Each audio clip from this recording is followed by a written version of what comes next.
This show is brought to you by Safety FM.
Program is rated MALSV. It contains strong language, sexual situations, and violence. It is intended only for mature audiences. Finally, show with the balls to call it like it is.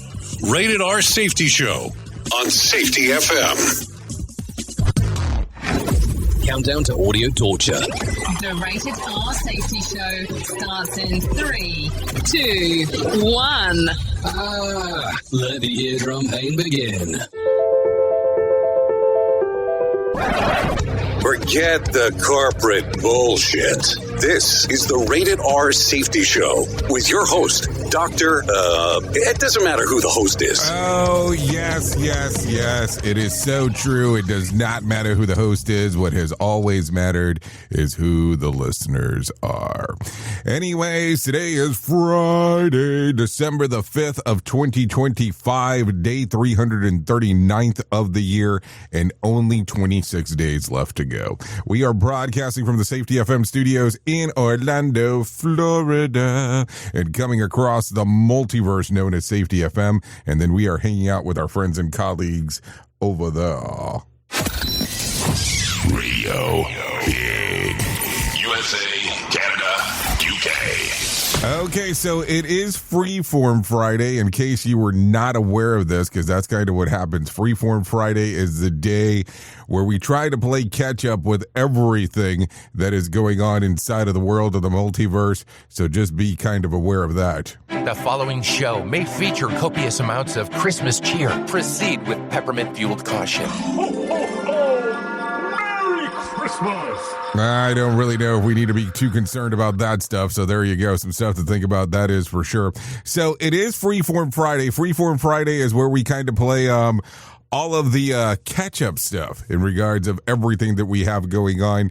So don't worry about that. We will talk a little bit about this, a little bit about that, and that's kind of how we do some of our review segments. So there you go. We're the only radio station where the thermometer taps out before we do.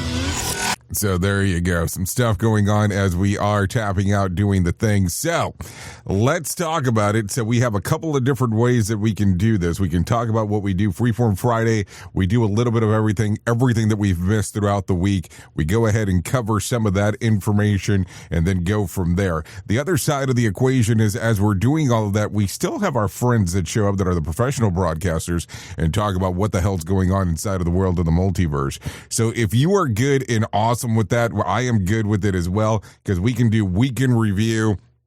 We can talk about the new information that's here and definitely go through the plethora of stuff that we have missed out on in regards to what you and I need to talk about. So all of that kind of being thought about in regards of it, we're good. I mean, I think that we can go through everything, all the gamuts, not the dammits, of everything that is happening inside of that world. So if you're good with it, I'm good with it. So the question becomes, as always, where do you want to start? Because that's the easiest way to do it. The other side of the equation, because that will be it, The equation. is that if you want to interact with the show, all you have to do is go to callinradio.com. That's callinradio.com, and that will get everything moving and grooving for you. So with that being said, I think I want to do this in kind of a different kind of way, if you don't mind. I think that if we do the week in review, then we should drop automatically to the news. So if you're good with that, I'm good with that. Let's do that now. The FBI announcing today they have a suspect in custody who they say planted pipe bombs around D.C. 5 years ago, the night before the January 6th Capitol riot. Early this morning, Brian Cole Jr. was arrested and charged with placing the pipe bombs on January 5th, 2021. What really happened to Tara Reid? Just weeks after claiming her drink was spiked at a Chicago hotel bar, police say there's no evidence to support her account. Admiral Mitch Bradley, the commander who directed this attack on a suspected drug boat and follow-up strikes that killed 2 survivors. The admiral giving a quick nod when asked if he stands by his actions. Behind closed doors, Bradley and Joint Chiefs Chairman General Dan Kane briefing lawmakers on the operation, which they revealed included the initial attack and then 3 follow-up strikes, killing the survivors. Democrat Congressman Jim Himes describing that second strike as an attack on shipwrecked sailors, something that would violate the laws of war. Today, accused murderer Luigi Mangione sat huddled with his defense team, fighting to get critical evidence against him thrown out. Mangione's defense says police had no warrant or reason to search the bag, where police say they found a gun and a journal. Dramatic video showing a woman being pulled from a car during a border patrol operation in Key Largo, Florida, screaming she is a U.S. citizen. The woman pulled over during a traffic stop yesterday morning. The woman is restrained and carried into an unmarked vehicle. The Department of Homeland Security telling ABC News the woman was driving her boyfriend's car, who is an undocumented immigrant. Trump's approval rating, according to every major poll, is the lowest since we flushed him out of office the first time. His negative rating is now at 60%. There are gas station bathrooms on Yelp with higher approval rating. So that after a 14-year hiatus, Trump vodka is back. Yep, Trump vodka. He was like, it's the perfect gift for the holiday season.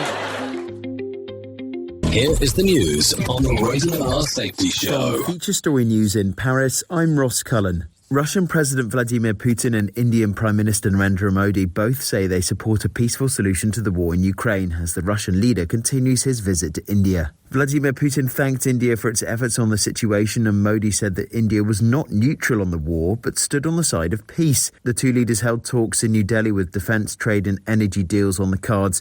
This comes amid Western pressure on India to reduce its trade with Moscow, meaning India must balance ties with an age-old ally and keep Western partners happy too. Ishan Gurg reports from New Delhi. India and Russia are now eyeing trade to reach $100 billion by 2030. And on top of that, we also understand that there are multiple defense deals on the cards, a mobility pact on the cards, as well as Moscow trying to sell its nuclear technology to India as well. Now, from India's perspective, what it could do potentially to woo the United States on the other side, and that's something the European capitals have also been asking New Delhi as well, is to ask President Vladimir Putin to put an end to the war in Ukraine. European envoys have privately told the Indian government that Prime Minister Modi has President Putin's ear, and therefore he should use this influence to ensure that President Putin comes to the table, signs a peace deal and puts an end to the Ukraine war. The BBC has welcomed the decision to include Israel in next year's Eurovision Song Contest. Ireland, Spain, the Netherlands and Slovenia will now boycott the event over the war in Gaza and claims of unfair voting practices. A majority of European Broadcasting Union members agreed the Eurovision 2026 should proceed as planned, with a series of new safeguards in place. Slovenian television executive Natalia Gorščak says it was a simple decision to boycott. Our public wanted us to withdraw, and every broadcaster is the sound of their own audience. So everybody needs to act like their audience wants. A vote on whether US officials will scrap a long-standing recommendation that all newborns receive the hepatitis B vaccine will take place on Friday, as Iris Spitzer reports. Advisors to the U.S. Health Secretary and noted vaccine skeptic Robert F. Kennedy Jr. pushed their vote to Friday on the proposed change to the nation's hepatitis B vaccination policy. Since 1991, U.S. health officials have recommended that every newborn get a dose at birth, guidance credited with cutting infections by 95%. But the panel, now largely made up of Kennedy's allies, is weighing new language that would limit the shot to infants of mothers who test positive for the virus, leaving most other parents to decide if and when to begin the series. Several infectious disease experts have warned that the move ignores decades of safety data and could lead to more lifelong infections. From bureaus worldwide, this is FSN. With FSN Spotlight, I'm Simon Marks, looking in more detail today at China's desire to build a so-called supersized embassy in the UK. The site has already been selected in London's historic financial district. Sensitive existing data cables already lie beneath it, which is one aspect of concern for critics of the plan.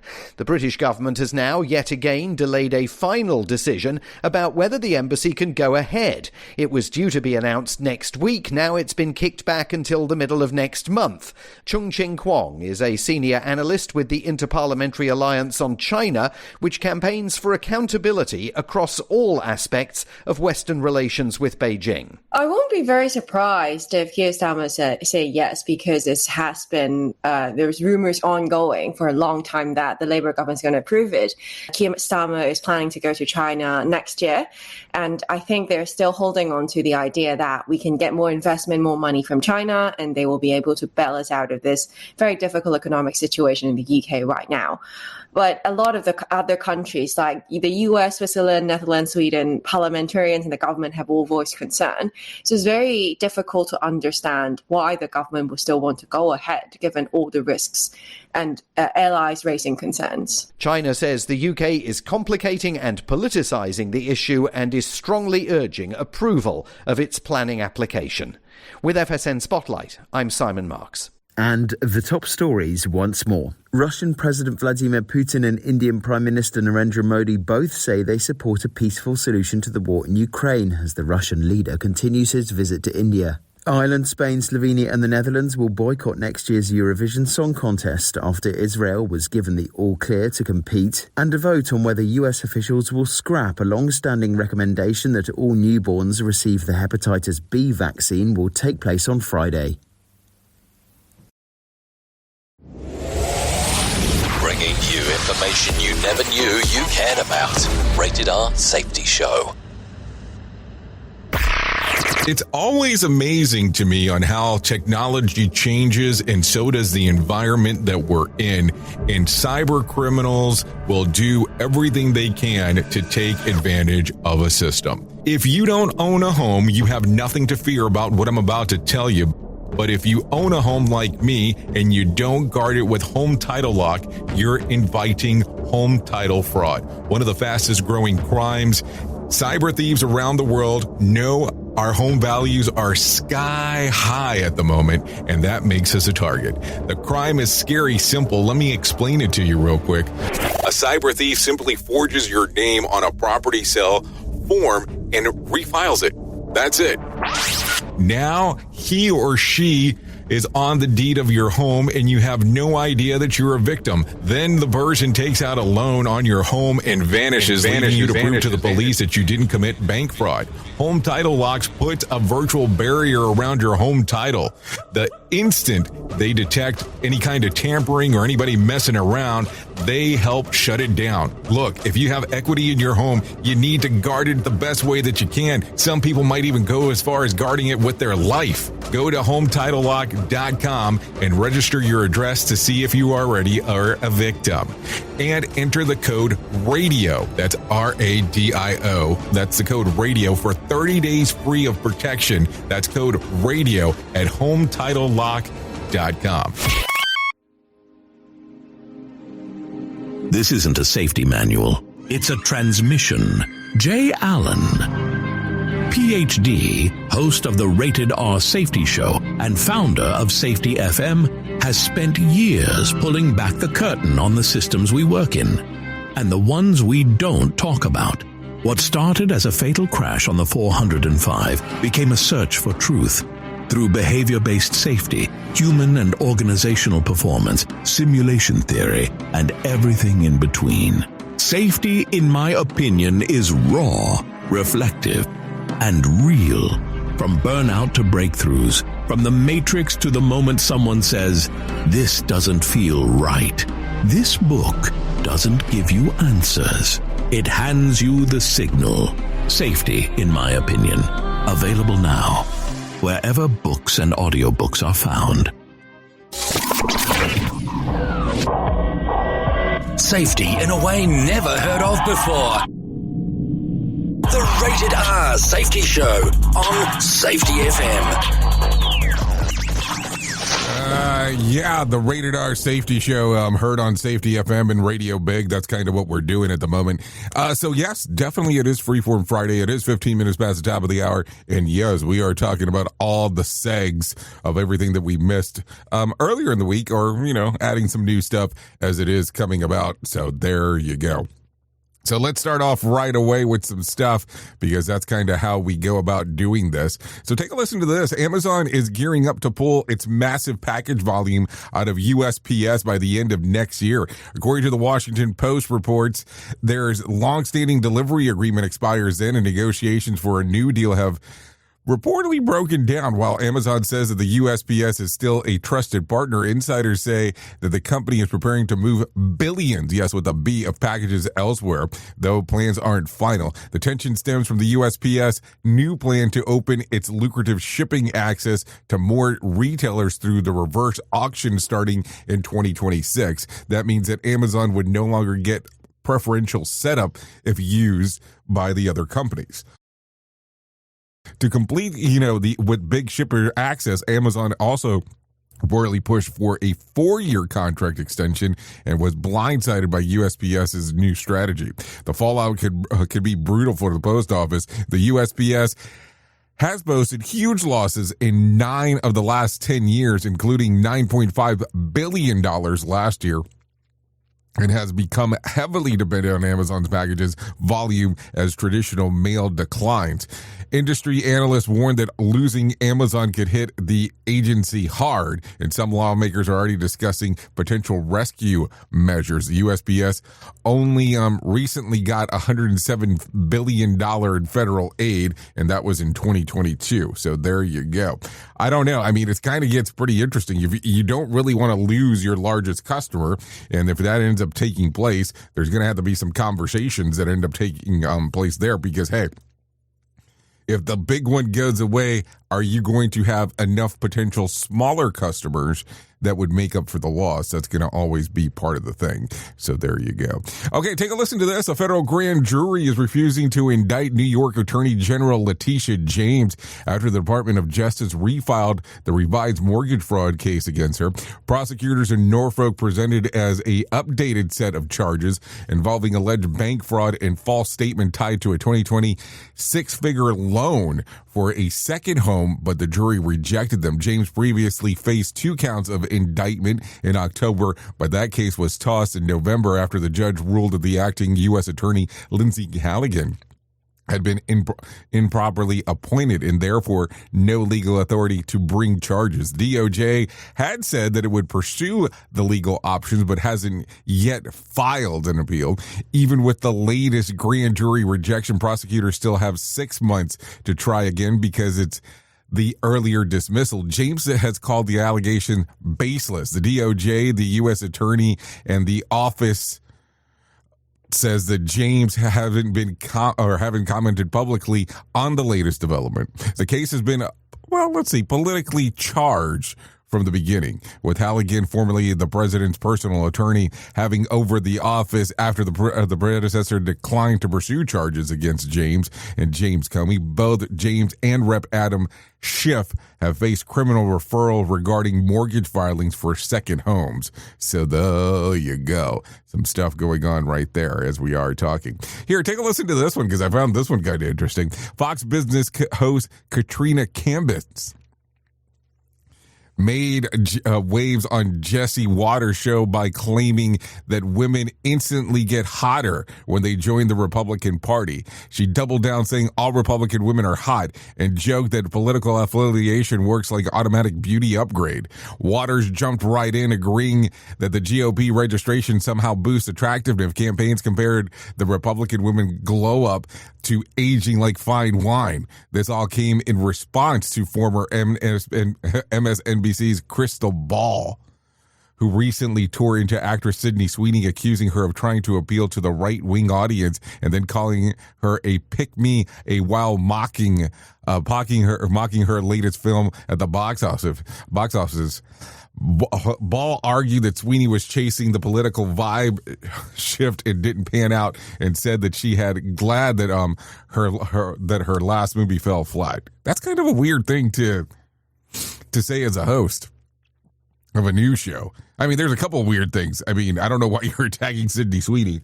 I also don't understand the whole thing of you're hotter depending on what political alignment you have. I mean, that's kind of a weird one altogether when you start thinking about it. But I don't know. I mean, I guess everybody has to do their own thing. So imagine getting your voter registration card and a Sephora gift basket at the same time, because that's what it's sounding a lot like. She's getting hotter, and they're so jealous, right? So they're like, she's so Republican. She gets hotter by the minute, right? And so my advice to all the ladies, our side is better, and you get hotter, right? All Republican women are hot. So tell me that's not true. That is true. So when you register Republican, you just get hotter. You do. It's like you get hotter with age. Like you get wiser and hotter. Okay. I mean, I don't know. It is just the weirdest thing as we are talking. So are you ready for this? So you are aware that Luigi Mangione has kind of been in the news for quite some time now after the whole thing happened with the CEO of United Healthcare. Take a listen to this. A pretrial evidentiary hearing in Pennsylvania rolled out a third day, and just so happened that to land exactly 1 year, the United Health Group CEO Brian Thompson was gunned down in Manhattan. Luigi Mangione is the guy accused of pulling the trigger. Mangione was arrested 5 days after the killing and spotted in an Altoona McDonald's munching on some hash browns. Now his lawyers are trying to get his early statements, his notebooks, and the gun from his backpack tossed out because officers grabbed all of it before they had a warrant. A police officer who questioned him on the day, Tyler Fire, testified. The court watched his body cam footage showing the moment officers approached Mangione. When asked what was the commotion was about, Mangione coolly answers, "We're going to find out, I guess." He also handed over a fake New Jersey ID before finally giving his real name. Fire wrote it down and police read him his rights. The prosecutor pressed at Fire on where he was in retaliation and what he was doing. It seemed retaliatory, and what was the relation to Mangione's backpack. The one containing the gun, and Fire said that he saw it immediately when he walked in and was right beside him the whole time. Legal experts say the defense argument isn't ridiculous, but odd of the evidence of getting you tossed. Not great. So the case is complicated enough that this map hearing is stretching across multiple days. So there you go. I mean, I don't know. It's kind of a weird thing. Innocent until proven guilty, which is kind of the hardest thing here in the U.S. that happens most of the time. We know that. And then the other side is, what's going to happen with this in the long run. And I keep on getting so confused with some of this stuff.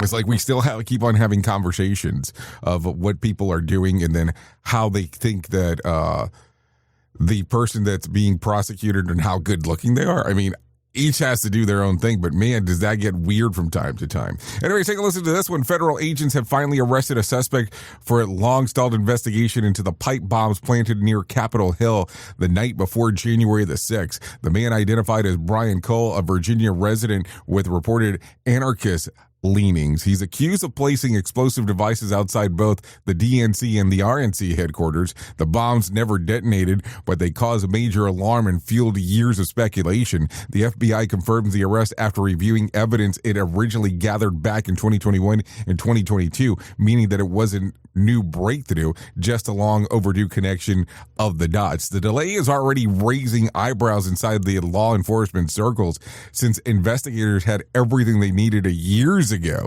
The timing is awkward for the Bureau, especially after recent offering a $500,000 reward and releasing new surveillance footage. Surveillance video from the night shows a masked hooded figure calmly planting backpack bombs, first at the DNC around 7:54 p.m. and then at the RNC around 8:16 p.m. The homemade devices were classic pipe bombs built with galvanized pipes, kitchen timers, and improvised black powder. They were discovered the next day while crowds gathered in Washington to protest the 2020 election results. Thankfully, bomb techs neutralized them without any kind of injuries. I mean, what a crazy time when you really start thinking about the whole thing. I mean, imagine that. If they detonate, I mean, both the locations, that sounds kind of crazy when it's all said and done, if you really think about it. We at Safety FM are not responsible for what this idiot behind the microphone is saying. He is trying to be entertaining. Rated R Safety Show. Okay, the president have swapped out the chief architect on his massive $300 million White House ballroom project. James McCreary II, the original designer, was quietly moved aside in late October after tensions over Trump push to keep enlarging the building. After McCreary's small firm repeatedly blew deadline, sources say that there's no bad blood. McCreary still hanging around in a consulting role, but heavily lifting officially shifted to Shalom Baranis, a long-trusted architect in D.C. known for their major federal projects, including renovation of the Treasury Building and the GSA headquarters. McCreary is respected for his work in the cathedral. His firm built the massive Cathedral of Most Sacred Heart in Jesus in Knoxville, but federal officials generally pick much larger firms for projects of this scale. And this ballroom expansion is the biggest White House change since Truman basically rebuilt the whole place in 1948. Under Baranas, construction has accelerated. Crews have been prepping the site, and a giant crane just went up a few weeks ago. So there you go. Some stuff as we are talking. Also, in some other news, according to the New York Times, is taking the Pentagon to court, accusing the Defense Secretary Pete Hegseth and spokesperson Sean Parnell of booting out traditional reporters and replacing them to line up with pro-Trump digital influencers. The paper calls it an unprecedented press purge at issue. The new access rules rolled out in October. Veteran defense reporters refused to sign the policy and turned their Pentagon badges in masses. Even journalists from Fox News and Newsmax joined the walkout. The Times says the policy tries to control coverage the government doesn't like and violates the First Amendment and Fifth Amendments. The Pentagon, meanwhile, keeps insisting that it's all about national security, not politics, but media groups say it looks like a culture war makeover. Case in point, earlier this week, dozens of pro-Trump creators, everyone from Laura Loomer to former Congressman Matt Gaetz, were welcomed into an orientation of the new Pentagon press corps, despite almost none of them having real defense reporting experience. Parnell had mocked the legacy reporters who refused to sign the new rules, claiming they self-deported. It won't be missed. So there you go. I don't know. Controversy creates cash, so I think it's something that it will garner attention, but man, does it get kind of weird when it's all said and done, because what are you going to do here? You're going to have to take a look at some of this stuff and go, okay, we can't do this and we can't do that, because the other thing here is if we kick out everybody and only bring in our people, how are we going to get true reporting? I'm just saying.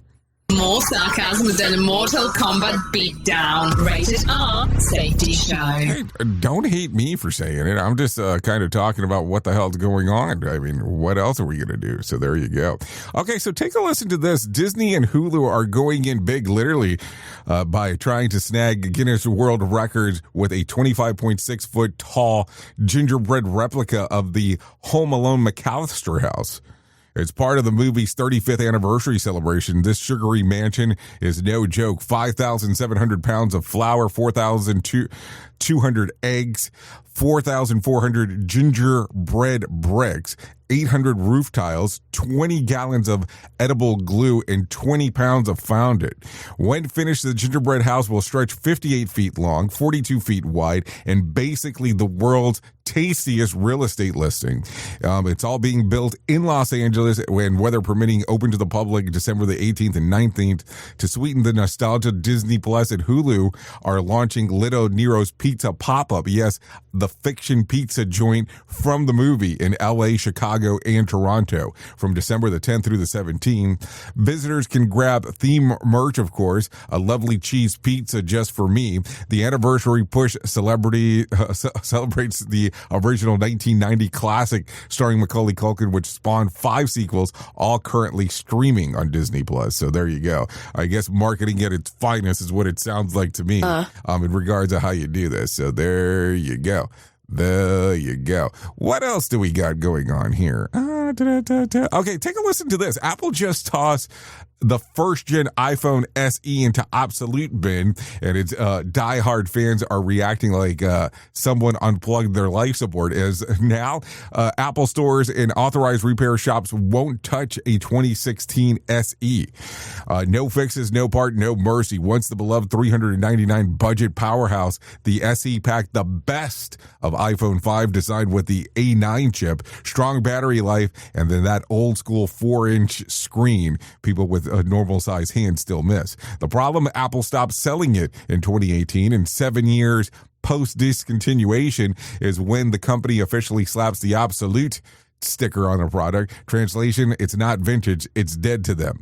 Fans, naturally, are not taking this well. One swore that they'd only give up their 2016 from their cold, dead hands. Another said that they're not upgrading until the phone literally quits breathing. And then it came predictable accusations of Apple milking planned, teenagers like it's a subscription service. Meanwhile, Apple moved long ago, releasing SE generations 2020 and 2022 before ditching the line altogether for the iPhone 16e. The original SE now joins scrap heap alongside the iPad Pro 20.9 second gen and certain Apple Watch series models 4. So there you go. What do you think? I mean, I think that there always needs to be progress when it comes to technology, and if it's a 2016, they stopped making it in 2018 and don't really service products after 7 years. Shit, you're talking 9 years until you get to the 18 model.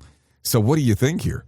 I mean, I don't know. I always hate when I start dealing with something and it's like really old tech, because then I'm not 100% sure what to do, even though I should have muscle memory from using it in the past. I know. It gets weird when we start talking about stuff like this. So there you go. That's it. That is the whole cabuttal. Anyways, it is 32 minutes past the top of the hour. We would normally run our main news story, but it's Freeform Friday, so you got some news. Here is the news on the Rated R Safety Show.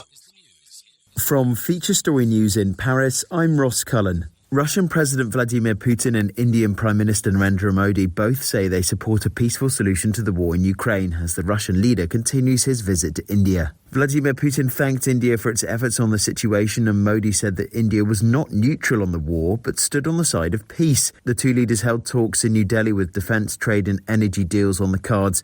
This comes amid Western pressure on India to reduce its trade with Moscow, meaning India must balance ties with an age-old ally and keep Western partners happy too. Ishan Gurg reports from New Delhi. India and Russia now eyeing trade to reach $100 billion by 2030. And on top of that, we also understand that there are multiple defense deals on the cards, a mobility pact on the cards, as well as Moscow trying to sell its nuclear technology to India as well. Now, from India's perspective, what it could do potentially to woo the United States on the other side, and that's something the European capitals have also been asking New Delhi as well, is to ask President Vladimir Putin to put an end to the war in Ukraine. European envoys have privately told the Indian government that Prime Minister Modi has President Putin's ear, and therefore he should use this influence to ensure that President Putin comes to the table, signs a peace deal and puts an end to the Ukraine war. The BBC has welcomed the decision to include Israel in next year's Eurovision Song Contest. Ireland, Spain, the Netherlands and Slovenia will now boycott the event over the war in Gaza and claims of unfair voting practices. A majority of European Broadcasting Union members agreed the Eurovision 2026 should proceed as planned, with a series of new safeguards in place. Slovenian television executive Natalia Gorščak says it was a simple decision to boycott. Our public wanted us to withdraw, and every broadcaster is the sound of their own audience. So everybody needs to act like their audience wants. A vote on whether US officials will scrap a long-standing recommendation that all newborns receive the hepatitis B vaccine will take place on Friday, as Iris Spitzer reports. Advisors to the U.S. Health Secretary and noted vaccine skeptic Robert F. Kennedy Jr. pushed their vote to Friday on the proposed change to the nation's hepatitis B vaccination policy. Since 1991, U.S. health officials have recommended that every newborn get a dose at birth, guidance credited with cutting infections by 95%. But the panel, now largely made up of Kennedy's allies, is weighing new language that would limit the shot to infants of mothers who test positive for the virus, leaving most other parents to decide if and when to begin the series. Several infectious disease experts have warned that the move ignores decades of safety data and could lead to more lifelong infections. From bureaus worldwide, this is FSN. With FSN Spotlight, I'm Simon Marks, looking in more detail today at China's desire to build a so-called supersized embassy in the UK. The site has already been selected in London's historic financial district. Sensitive existing data cables already lie beneath it, which is one aspect of concern for critics of the plan. The British government has now yet again delayed a final decision about whether the embassy can go ahead. It was due to be announced next week. Now it's been kicked back until the middle of next month. Chung-Ching Kwong is a senior analyst with the Interparliamentary Alliance on China, which campaigns for accountability across all aspects of Western relations with Beijing. I won't be very surprised if Keir Starmer say yes, because it has been, there's rumors ongoing for a long time that the Labour government is going to approve it. Keir Starmer is planning to go to China next year, and I think they're still holding on to the idea that we can get more investment, more money from China, and they will be able to bail us out of this very difficult economic situation in the UK right now. But a lot of the other countries, like the US, Switzerland, Netherlands, Sweden, parliamentarians and the government have all voiced concern. So it's very difficult to understand why the government would still want to go ahead, given all the risks and allies raising concerns. China says the UK is complicating and politicising the issue and is strongly urging approval of its planning application. With FSN Spotlight, I'm Simon Marks. And the top stories once more. Russian President Vladimir Putin and Indian Prime Minister Narendra Modi both say they support a peaceful solution to the war in Ukraine as the Russian leader continues his visit to India. Ireland, Spain, Slovenia and the Netherlands will boycott next year's Eurovision Song Contest after Israel was given the all-clear to compete, and a vote on whether US officials will scrap a long-standing recommendation that all newborns receive the hepatitis B vaccine will take place on Friday. You are listening to something magical. You're listening to the Rated R Safety Show. Do you have a claim and not sure where to turn? Coastal Claim Consultants are professionally licensed and bonded public insurance adjusters employed exclusively by you, the policyholder, to represent you after sustaining an insured loss. They assist policyholders in all aspects of processing the claim, working closely with the insured to provide the most equitable and timely settlement possible. They will provide you with comprehensive service, anything from inspecting the loss site, analyzing damages, compiling claim support data, reviewing applicable coverages, assessing replacement costs of damages, and negotiating your settlement. The adjusters at Coastal Claim Consultants will evaluate your claim for no upfront cost whatsoever. Coastal Claim Consultants' fee is based on contingency contracts and are paid when the insurance company sends you a check and it's in your possession. Coastal Claim Consultants are licensed to assist you in the following states: Florida, Texas, Oklahoma, Georgia, and South Carolina. For more information, go to coastal-cc.com. That's coastal-cc.com. For more information, lighting the way to recovery. Coastal Claim Consultants. You've seen the loop. You've felt the shift. The script doesn't fit anymore, and neither do you. Safety transmission. The collapse of the construct is the third and final signal in the trilogy from J. Allen, Ph.D. And this time, it's not about waking up. It's about what you do once you're awake. The system didn't break. It just stopped pretending to hold you. And now it's blinking, rebranding presence, packaging resistance, and calling it progress. This book isn't a guide. It's a transmission. It doesn't teach the system how to evolve. It shows you how to stop performing for it. You'll see what happens when awareness becomes responsibility, when audits don't listen, and when leadership becomes a loop. But if you've made it this far, you're not here to be managed. You're here to carry signal. Safety Transmission. The Collapse of the Construct. Now available in print, Kindle, and audiobook. Narrated by J. Allen, Ph.D. Because if it couldn't hold your signal, it was never real to begin with. You ever hit the wall, burnout, stressed, or just feeling that everything is piling up and thought, yeah, I probably need to talk to someone? The problem is finding the therapist who actually takes your insurance feels impossible at times. That's where Rula comes in. Rula is a healthcare company that makes mental health care easy to access and actually affordable. They partner with over 100 insurance plans, so the average copay is about $15 a session, sometimes even less. With Rula, you get matched with the right therapist for you, not just whoever's available. Their network has over 15,000 licensed professionals, and you can book an appointment as soon as tomorrow. No wait list, no frustrations, just therapy that works with your schedule and your insurance.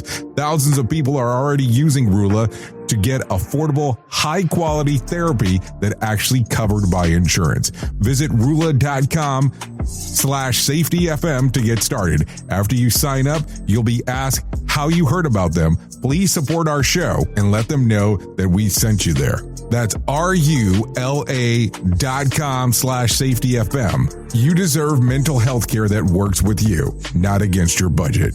Go to Rula.com/safetyfm right now to get started. That's RULA.com/safetyfm because you deserve mental health care that works with you, not against your budget.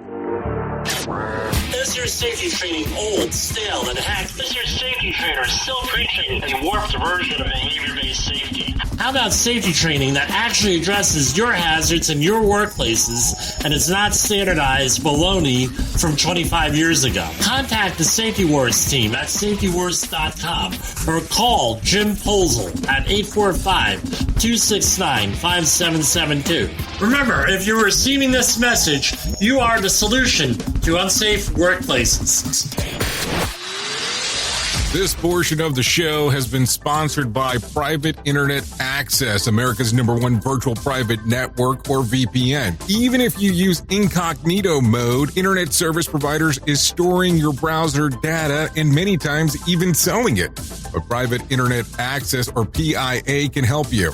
PIA encrypts and reroutes your internet traffic through one of its own servers, hiding your data from your internet service provider or network admin. And with servers in over 75 countries, you can get unrestricted access to geo-blocked content from around the world. PIA comes with easy-to-use apps and browsers extension for all devices, a rock-solid privacy policy, open source security, advanced customization settings, and it was just ranked the fastest VPN in the world by PC Magazine. And if you sign up right now with PIA, you can take advantage of a special deal only for Safety FM listeners. Only by using the following link, you can get the digital privacy for less than $2 a month. Yes, you did hear me correctly. Less than $2 a month and an extra 4 months for free. So that means for only $1.98 a month and 83% off, you can get this service for you right now. That's so much more inexpensive than virtually every other VPN on the market. And if you get it right now, you can take PIA's 30-day risk-free challenge. You can try it out for 30 days, see if you like it, and if not, just return it for a full refund. So just go to safetyfm.com/VPN. That's safetyfm.com/VPN to try out the best VPN on the planet completely risk-free. Now remember, safetyfm.com/VPN.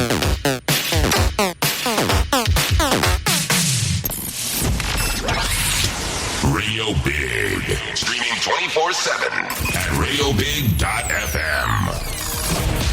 I reach for something that feels alive, but every breath is just archive. It's real, just another dream. Fragments of the real, they fade. When I touch them, I can't tell what I feel. It all resets when I trust them. Okay, here we go. 44 minutes past the top of the hour. As you and I are hanging out on this lovely Freeform Friday. Yeah, you know, that's just kind of what we do on Fridays. So this right here, fragments of the real. Yeah, that's what we got going on.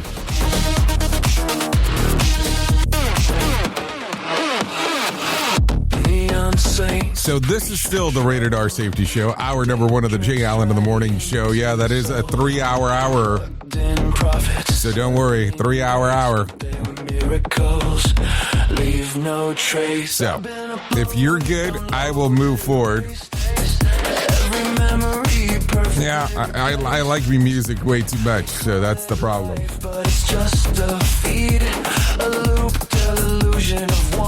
I could stay here for quite some time.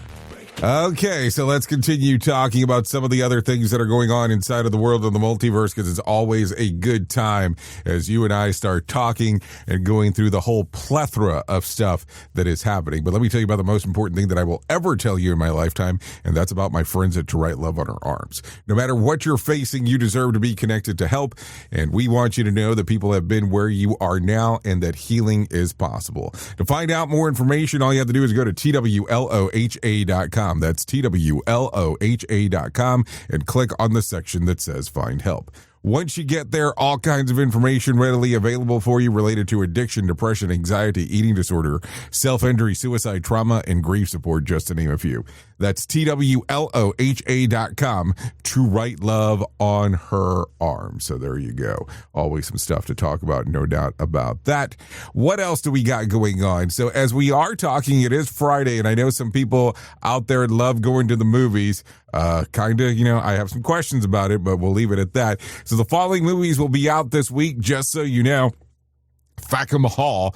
It's a new Porter form, so an odd bond with the youngest daughter of a well-known UK family, as the Davenport family, headed by Lord and Lady Davenport, deal with epic disasters of the wedding of their eldest daughter to her caddish cousin. So there you go. That comes out today, Rated R. Also, Five Nights at Freddy's. Anyone can survive 5 nights. This time, they will have no second chances. PG-13 out today. Definitely a horror movie. Don't know if you've seen the first part or not. Also, 100 Night of Hero.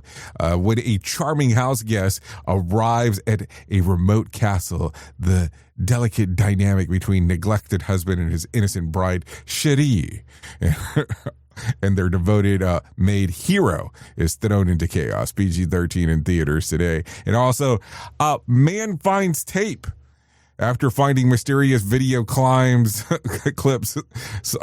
siblings investigate the strange recording and undercover disturbances of the secrets through their Texas town that hits theaters. It doesn't have a rating, though, so not exactly sure what's going on there. So there you go. What are you interested in? I think Five Nights at Freddy's Part 2 is probably not going to be a bad thing. So what else do I got? What else do I got around here? A lot of stuff happening. Oh, let me tell you this one. So there's a report coming out that Pamela Anderson says that that if she had her way, the world would know her for her original name, Pamela Hayatian. In a new interview with Vogue Scandinavia, the actress reflects on the deep connection to her grandfather, Heyman by the last name as well, from whom she calls the closest person she's ever had. Her family's surname was recognized to Anderson when they immigrated to Canada, and she lost both her grandfather and much of her Finnish language they shared when she was just 11. Anderson admits that she sometimes wishes that she could drop her Hollywood name entirely and return to her roots. I would like to change my name, but they won't let me. Tough. She didn't explain who's standing in the way. So now lives under her grandparents' old property on Vancouver Island, and starring in Michael Cera's directorial debut. Love is not the answer. A project she says she gives her the chance to play a complex, fully human character instead of a shallow roles that she often gets boxed into throughout her career. So there you go. Some stuff always going on for sure as we are talking. So, I mean, I think you can go back or at least change your name if you wanted to. I think you have some options, but what do I know? So there you go. Anyways, let's talk about some things that are more positive in this life. Let's bring in some John Smalls and let him tell us about what exactly is going on with the Motivation Minute. I think. The Motivation Minute, courtesy of GenesisGoldIRA.com and JaceCaseMedical.com. The Motivation Minute. Today's quote was submitted by Andrew. Ralph Waldo Emerson said, "Do not be too timid and squeamish about your actions. All life is an experiment. The more experiments you make, the better." That's a fun quote. Life does feel like an experiment from time to time. I've often wondered how differently things would have been in my life had I made different decisions at certain stages. I don't spend a lot of time thinking like this because we made the decision. We made a choice, the one that we're living with. Sometimes that's great. Other times I long for these other choices. But even if I changed course now, it's not the same. So make good choices and live with them. The Motivation Minute. The Motivation Minute, courtesy of GenesisGoldIRA.com and JaceCaseMedical.com. I'm John Small. Thanks for listening. Your favorite motivational quotes can be submitted for upcoming programs at motivationminute.org. Here is the news on the Rated R Safety Show.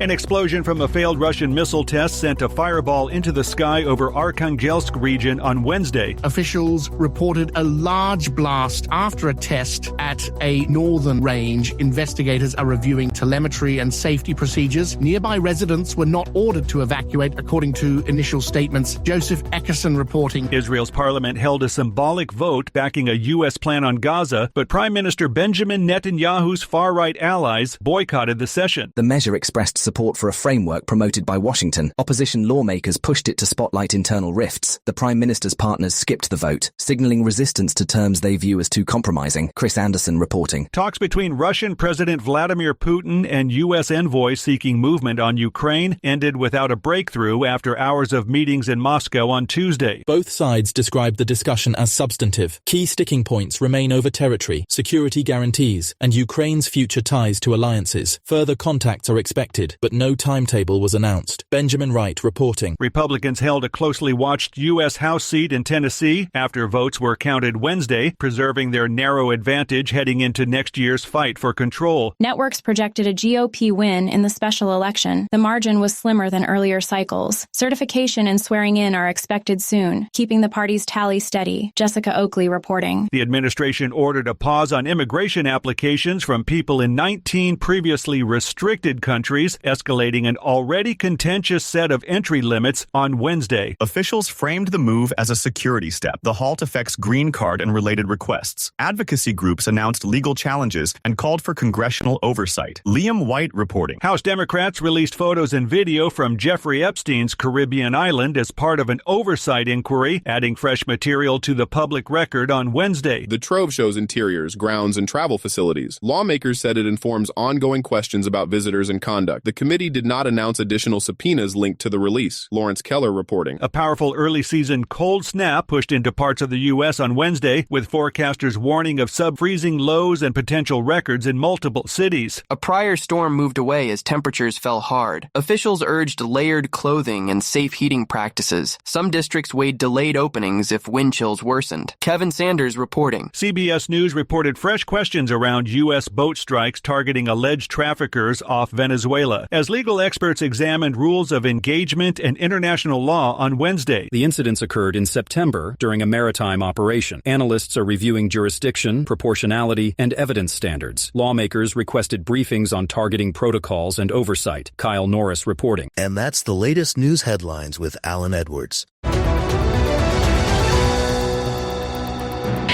He's the man. It's awesome, funny, random, doesn't make any sense, but it's good. Jay Allen in the morning on Radio Big. I kind of feel like people have been saying that my whole life, that, you know, a lot of stuff doesn't make sense. It's kind of random, but whatever. Okay, so there you go. Let's talk about some things that happened back on this date. Let's see. If I take a look around, in 2017, Netflix fires actor Danny Masterson from The Ranch after rape allegations surfaced. That happened back on this date in 2017. What else do I got? You want some celebrity birthdays for today? Let's talk about some of those. Jim Messina turns 78. Margaret Cho turns 57. Pamela Patton, 50. Amy Aker turns 49. Are you ready for this? Frankie Nunez. Yeah, he turns 40 today. Yeah, feeling old yet? I think so. Feels that way. What else do I got? Okay, let's talk about some things you ought to know. Here are some things, just in case. The White House dropped a new holiday cartoon this week showing the president in a Santa hat standing in front of the building with thumbs up and a phased daddy's home splashed in a big red letters. The official Instagram caption, "Home up for the holidays." Online reactions flit instantly. Some people found it cringe bordering catastrophic. Imagine idolizing a president and calling him daddy while supporters cheered it on. I'm just saying. Tonight's Mega Million jackpot will be for $50 million. Tomorrow, Powerball will be for $820 million. And Disney's Guests Who Love Aerosmith will have to dream on. Without any warning, Walt Disney and Orlando removed the fan favorite Aerosmith pre-show video that played before boarding the Rock and Roller Coaster attraction at Disney Hollywood Studios. A presentation featured the band frontman Steven Tyler and guitarist Joe Perry, Tom Hamilton, and Brad Whitford, and drummer Joey Kramer, as well as cameos from a young Ken Marino playing a sound engineer, and Jenna Douglas, an Aerosmith manager. So there you go, some things going on there. I have to tell you, it's a pretty good ride. Or was. I don't know what's going on with it. Also, LeBron James' Iron Man streak of scoring at least 10 points in a regular season game, a wild run for the last 19 years, 1,297 games, finally snapped last night. The Lakers still beat the Raptors, but LeBron finished with just 8 points. His first single-digit outing since January 6th of 2007. He actually could have hit 10 in the final seconds, but instead of forcing it, he kicked the ball to Rua Hamucha, or whatever you say it, who buried the game winning at the buzzer. Classic LeBron, make the right play, not the ego play. Afterwards, when he was asked about the streak ending, LeBron shrugged it off and said, "Nah, we won." So there you go, some stuff going on. Anyways, that's going to end our time together at the top of the hour. I will be going over to radiobig.fm for the next couple hours or so if you want to come over there and hang out with me as we talk about the world of music and entertainment. If you don't want to go over that general direction, that's perfectly fine. You can stay right here on Safety FM and hang out with the likes of Sheldon Primus. So there you go. Anyways, let me give you some words of wisdom for today. Life is like riding a bicycle. We don't fall unless we stop pedaling. I kind of feel like I told you that one yesterday, is the way that it comes across. So there you go. And then if I can give you some advice for today, dress up a houseplant in a mini ornament, and even the cactus can feel festive. Just don't hug it. So there you go. Anyways, that sums up our time. I hope you have a fantastic remaining portion of your day. So there you go. I know who you are. You know who I am. Love you, mean it, and goodbye.